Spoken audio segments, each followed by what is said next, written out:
প্রচন্ড ঠান্ডার ভিতরে গায়ের থেকে আমার কাপড় খুলে আমাকে গোসল দেওয়া হবে।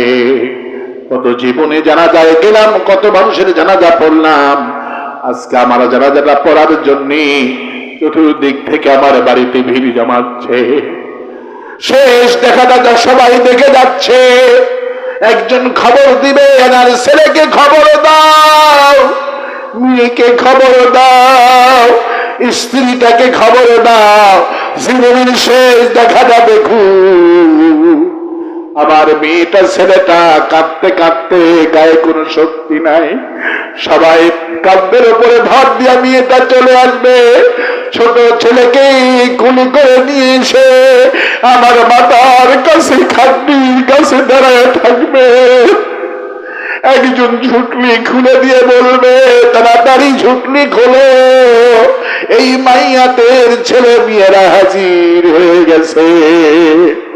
বাবার চেহারা দেখা মাত্র একটা ডাক দিবে, আব্বা।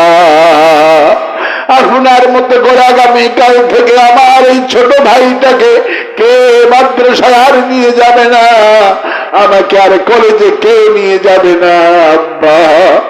আপনার মতো করে আর সকাল বেলায় রুটি পরাটার কে হোটেল থেকে এনে খাওয়াবে না। ঈদের দিনে নতুন জামা কাপড় কেউ কিনে